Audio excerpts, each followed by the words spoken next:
cray cray. Hey, hey, I want your AKA Jonescast.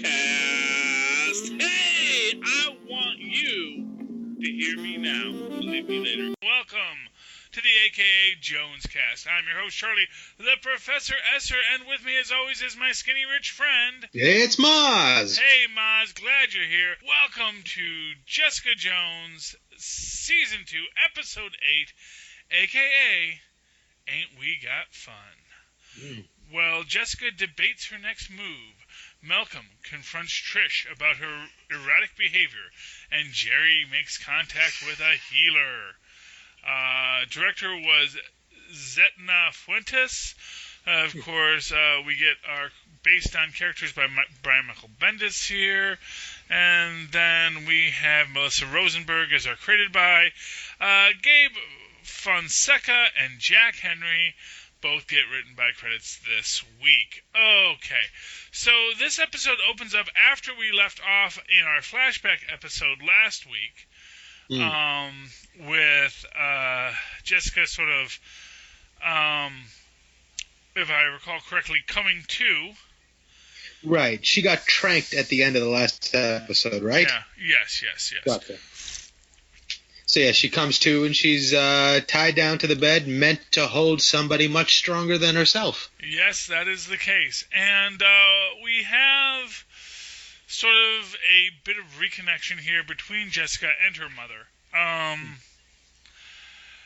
It is still very, very uncomfortable between the two, obviously. Yeah, I thought it was a fun conversation between Jessica and Dr. Carl, and where he finally gets her to acquiesce to him is when he says, she needs your help. And no matter what, if it's family, no matter what, that all of a sudden changes things. You know what I mean? Absolutely. And that is the thing. That this is Jessica's mom. And, right. As much as she does not want her to be her mom, she is her mom. Right. And this is the difficulty that Jessica's dealing with this episode. These are relatively slow episodes, these next two. They're very talky, but I think that is actually helpful for them, because we do get to unpack a lot of who Jessica is and who her mother is and how everybody's stories are unfolding. Of course, Trish is having a story going on here, as she's dealing with her reliance on the inhaler. Right. And Malcolm's getting a lot of play here, too, having sort of a tryst with Trish and coming into his own as a private investigator. Well, yeah, he's, and for what it's worth, he does, there is this very nice aspect in this where there is this ongoing conversation about addiction. And how powers are an addiction. How feeling powerless is often the impetus for many people's addictions. That you feel powerless, that is why you become addicted to a substance. That is why you are trying to fill this fear and emptiness inside you with this substance. That's an interesting concept. I wonder if that applies politically too, because what you just described is people seeking something that directs them and tells them what to do, an authority figure. So people that are lacking inside gravitate towards that. Is there something to be said for a dynamic applying in that area as well? I mean, it's entirely possible. I mean, supervillains get their henchmen from somewhere, they can't all be giving good dental. We also have a nice unfolding with Jerry and Inez, where Inez has given Jerry the information on the guy who healed her at IGH. I believe that was that Shane. I believe so. Yeah. Shane Eden Mary show. Um, it is interesting how Jerry reacts with that, because there are two aspects of it. There's the aspect of it when Inez first gives this information, which she did last episode, Right. and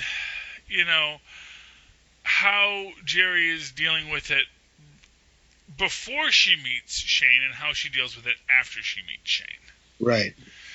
Because before she actually goes and has the meeting with Shane, she is telling Inez to, pack up her things and find another place to stay.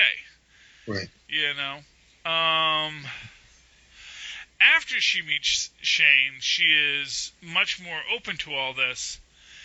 And, I'm trying to remember if it's this episode or the next episode, where we really see Jerry once again really thinking with her labia majora there. That's this episode. That is and this by episode. the way, what an incredibly hot scene. Wow. Yeah. But it's like, it is this thing that strikes me there where it's like, before she's like, hey, I'm not a sucker. And right. then after she meets Shane, it's like, well, if I'm not a sucker, I might as well get a little trim too while I'm here. Well, see, I found myself debating what her intentions were throughout that whole thing. Mm-hmm. And I try to put myself in her shoes. If she doesn't feel like she has a life to look forward to, like if she's going to die, mm-hmm. why is she going to waste investing emotions in something that she's not going to live to see? So even if she did feel something, it would probably propel her to push this person away. Now, when she meets Shane and all of a sudden, like she says, I have hope, all of a sudden she gets to plan for, days she couldn't before. And so now it becomes something that she can actually think about and think about opening herself up to somebody. And so, it's interesting. That's what I really enjoyed about this whole scene was Inez's skepticism at first and thinking, okay, look, I've been around the block a bit. I'm no, sucker, but you're just going to get rid of me as soon as you can use me. And that's what I thought maybe Hogarth can't help doing it. That's just her nature to use people like that. Like she says, you're a user. So, but I think I'm on the fact that she might genuinely be happy and like this girl because she is scrappy, and that's the part of herself that she's most proud of, Yeah, I mean, I suppose so. Although, I don't know. A lot of it brings me back to that first season where her assistant mm-hmm. was very manipulative of Jerry, using sex as that wedge against Jerry to make sure that Jerry did what the assistant wanted, moved the divorce forward, made sure that, Well, I mean, that's interesting because I didn't. If anything, I saw Hogarth as being the manipulative one, and I saw the assistant as being the helpless one, clawing out as a last-ditch effort to try to save this thing before she decides she has to leave. Because it seemed to me like her assistant had made up her mind to give Hogarth ultimatums or she was leaving. She was already fed up, you know what I mean? Yeah. She was just looking for reasons to leave. But Hogarth, I thought, was like kept pushing her, kept keeping her to the side, maintaining a healthy level of distance while at the same time having her when she wanted her. It was an interesting dynamic. Yeah. I don't think it was... I've always felt that Hogarth was very much being, like I say, led around by the labia majora there. That she right. really is thinking with that more than she's thinking with her head. And I do think that there is a quality of that in this as well. But anyway, also in this episode we have Trish coming clean to Malcolm about the inhaler. Right. And you get this whole thing with Trish, it's not an opioid, it's not addictive, which of course we know is a lie because we've seen her reactions when she doesn't have it, Right. We know this is a very, very addictive thing that she's on. But of course, she's still telling herself that it's not addictive and she's totally in control. And this is also, for what it's worth, when she knows that it's actually poisonous that she's been inhaling, and probably is slowly killing her and like shutting down her organs. Right. She saw what it did to Simpson. Well, yeah. Well, I mean, no, she didn't see what it did to Simpson. She saw that it gave Simpson his strength and his abilities, but she really didn't know if there was a long-term side effect to it. Because, of course, Jessica's mom ended that conversation early, But anyway, I thought favorite scenes here was when Malcolm is out doing his detective work at the gay club and talks to the guy, gets the information he needs on Hogarth's partners, and he gets into a tussle with the jerk-offs. And Trish comes over, saves the day, but all of a sudden starts offering him the inhaler. And I was like, oh my God, I hated her so much in that moment. Yeah. Because it's like what you're really doing is just saying, all of a sudden Malcolm had called her out and made her feel terrible about herself. And the only way she could find out of feeling that terrible is by, Misery Loves Company, saying, hey, you now see, we're both on the same side. I'm not that bad because you're just like me. It's so selfish and so ugly. Yeah, well, that is what Trish is going through this entire season. Oof. This is very much Trish's wandering into worst person territory, because it is about, again, this feeling of powerlessness, which I think is what is the main driver of Trish. Every time she has power, it's something comes along to make her realize how little power she actually has. And I think that is the difficult quality for her, is that she wants this power. She wants power and she has power, but there's always someone more powerful than her. So she can't be, she has her talk show, but her fiance has a respected show. She gets the reports from war. Exactly, and it is, and a nice touch there where they show that after their breakup, he is back out in the field. Right. Good way to write the character out. And I do think that it worked out. It worked out nicely for him anyway. But she is constantly in this feeling of being left behind, and is trying to show herself to be, basically to be more than a sidekick. And for what it's worth, in that fight scene, we really get what a lot of fans have been wanting, which is to really see her go full Hellcat, and we get that right down to this claws across the face, And for me, as a fan, that was like the highlight of this episode. Because I had been waiting for that. I'm a huge Hellcat fan, and it was really great to see that moment. And she does, take herself to that next level, which is pretty amazing. And but then of course when it's all said and done, she is, as you say, she's pushing the inhaler on Malcolm. And of course Malcolm is fighting it. He is pushing it away. He is, and then she says, I'm not going to make you take it. And then of course he takes it. Yeah. And immediately he gets that pump up, but then he realizes this is bad. Yeah. This is a drug, and I'm trying to not be on drugs. Yeah, and then holding on to perspective in that moment to recognize what was happening and to take a step back. Yeah. So I think that might have made him stronger, if anything.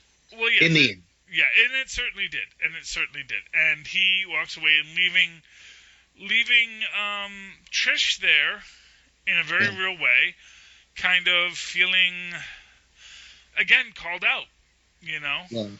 And when her reckoning comes, when she has to, when she has that moment where she breaks down and actually faces her decisions, that's going to be a heavy one to deal with. Yeah. Now, was it this episode or next episode where Trish is talking to Jessica about her addiction? That's the next episode. That's the next episode. Okay, yeah, because there's a great scene in there which I think again highlights. I think here's the thing: is like I know Trish is being awful, but I think they've given you lots of reasons to understand why she's being awful, why she feels like every time she has anything, it gets pulled away from her, and that she is reminded of how weak she is, and it eats at her. But we'll get to that next episode. What we also get this episode is little mom and Jess time. Basically, yes. I think it's what the show has been building towards this whole time, and we finally, get that moment. Like even last season, the entire thing was that her family died, and that was like how she was made. It's where she came from. It's her origin story. Now we get to confront it here, and she gets to confront her mom, and it's been building up so much, and now you finally, like, when she finally decided to go upstairs and talk to her mom, I was like, wow, what is going to happen? I was super, super interested, and so I'm glad we're finally getting that little explication of that working out, and the conversation and the dialogue between them has just been wonderful. Yeah, it has been, and really, because of course, obviously, Jessica's mom understands her, knows her, and it is this hard thing for her. It's very hard. It's always hard when someone says they know you better than you know yourself. Right. And it's really awful when that person actually does. And it's so interesting, despite how confrontational and against the idea Jessica seems outwardly, you can see little moments where the mom recognizes a piece of herself in Jessica, or recognizes that Jessica also recognizes a piece of herself in her. Yes. And you see them have these conversations, but then there's the emotional conversation underneath that's happening, where they are saying something to each other without being responsible for saying it, because nobody wants to put their hand out first. And it's so interesting. It's so fun. So they decide that basically that this whole thing has to end. Malice, goes on the run, and Trisha's mom, Jessica's mom decides to stay with Jessica. And she decides to sacrifice herself to save Carl. Yeah. Oh, and a great moment here where we get the whole concept of the raft. We get that called out, which is the superhuman prison in New York, which is interesting just in the fact that it really suggests there are a lot of superhuman villains that are going around that we're not seeing. Right. That there is this supervillain problem in the because, not for nothing, one or two supervillains, sure, you could imagine that, like we've seen in the movies, but obviously if they had to build an entire prison, they're not building an entire prison for one dude, Right. They're building this prison because there has been a real problem with powered people showing up and causing problems throughout the country, but probably throughout New York City itself, and not tech-based villains, because we know that tech-based villains just wind up at Rikers once their tech is taken away. We saw that in Homecoming. So no, this is for specifically superpowered villains, and there are enough of them to populate a prison. Enough of them that people know that, yes, that there are supervillains in this prison. They go in and they don't come out, which is an interesting toss away, because it's not like it's something that's dwelled on, but it is this thing to let you know that the coming of superhumans is a very real thing in this universe. Right, and there's a lot more of them than you'd expect. Exactly. Huh, that's interesting. Likewise interesting that apparently with all these superhumans around, that actually the cops are handling it for the most part. You know? Right. Between their Judas bullets and other devices, apparently they've been just arresting criminals without the aid of S.H.I.E.L.D., without the aid of superheroes. There's all sorts of villains that have been arrested. So that's good to know the NYPD is on the case. Hey, right on. So Jessica calls, her cop friend to say this is the house that the killer was at, and then they all leave so that they come to the empty house. And Jessica takes her mom back home, although her mom nearly kills the cabbie because he's texting while he's driving. Right.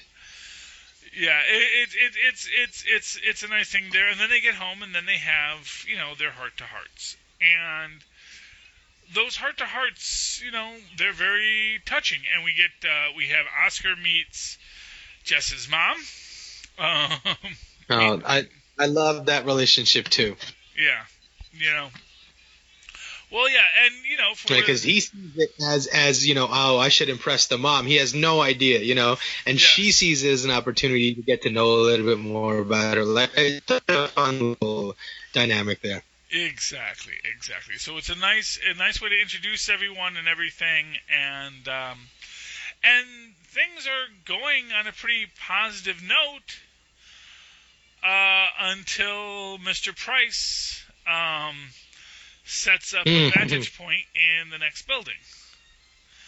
Yeah, like what? That made me question. I was like, man, like he's a lawyer. You know what I mean? He's not like a.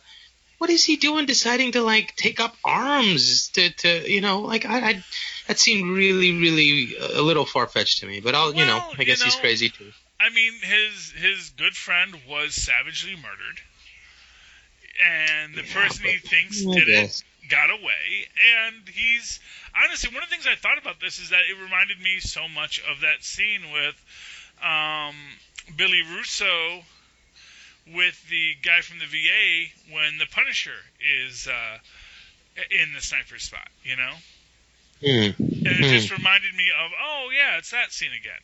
And it is very similar to this idea that at the last minute, they realize that the shot is coming, and of course, Jessica gets hit, but it's only a flesh wound, and then basically Jessica has. Well, actually, no, we get that next scene, but in this one, and then that is how we end it. Is the shot rings out, the coffee mug gets shot, which again I think also happened in Punisher. So, like I said, I don't know if that's yes, indeed. I don't know if that's intentional rhyming or what, but it is. It's a nice thing that it's that thing again, and it just seems like a cool enough thought or a cool enough image that you think you would want to have in your film. The two independent directors would have been like, it'd be great if it hits the cup and the cup breaks. That'd be a great looking scene. Yes, and it was a great looking scene. I don't think there's any argument on that note. And that is pretty much where we ended. It is on a cliffhanger, and but that's how you get us coming back for more. And we'll be right back here. Well, we'll be back here in a couple minutes to discuss the next scene, the next moment. But you'll come back next week and listen to us. And in the meantime, Mozz, how can people reach out to you and find out what you have to say? Oh, they can email me at mozzmanzor.com or find me on Facebook under Mozz Manzor. MOZZ MANZOOR. Okay, and I forgot to ask, do you have any final thoughts on tonight's episode, Mozz? The one final thing that I thought I wanted to mention was in regards to Jerry and Inez. It was an incredibly, well shot scene. It was very sexy. The one thing that I thought I really loved is the way she approached her and the way she puts her hand on her thigh and then she says, "Is this okay?" It was just, I guess they were trying to point about consent and whatnot, that it can be done without ever ruining the romance, anything like that. I thought that was really interesting. And that was very interesting. And consent is a very interesting question that you have repeated in throughout the Jessica Jones story, both with the first season and in this one. And when you look at the Carl Malice, what's her name? Was it Eve? Jessica's mom. I'm trying to remember what her character's name is.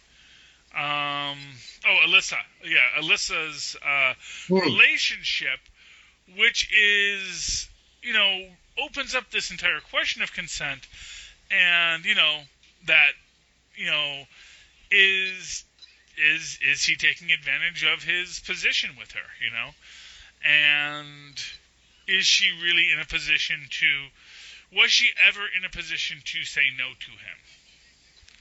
You know what I mean? And that is the question that we are left with in this, because it is much more ambiguous than you might think,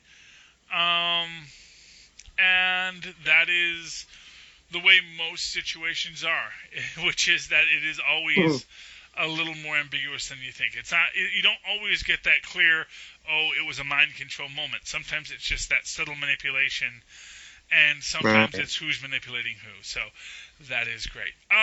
If you would like to reach out to me to talk to me about Jessica Jones or anything else, you can always write to me in that old-fashioned email way, the way our Mozz and Paz and probably Alyssa Jones once did, at superconnectivityblog@gmail.com. That's superconnectivityblog, all one word, at gmail.com. And of course, follow me on the Twitters as I live tweet Cloak and Dagger. Have you been watching Cloak and Dagger, Maz? I have not. Is it any good? Oh, it is fantastic. It is fantastic. Really? Oh, it is great. I was really shocked by how good it was. Is it a Marvel show? Yeah, it's a Marvel show. This is theoretically in the Marvel Cinematic Universe. It is by Marvel Studios, the same way as all the Netflix shows are. This is not a Fox property, and it's on Freeform, which is sort of the young adult teen, like late teen channel for Disney, and it is really good. There's a great voodoo subplot. It's not. This is, it is not like the books at all. But what I say is, it's like the 70s Incredible Hulk. It's nothing to do with the books, but somehow they managed to capture the essence of the series, of what the characters were, and really make something really great in it. So I love that. So definitely tune it in. I'm live tweeting it every week. Cannot endorse it enough. And if you'd like to follow me as I live tweet that, you can do so at Charlie Esser. That's CharlieEsser. Look for the two E's in the middle for quality. Okay, ladies and gentlemen, thank you for joining us once again here on the AKA Jonescast. Remember, me and Maz, we really want to be your friend. Talk to you next week. We really do. Good night.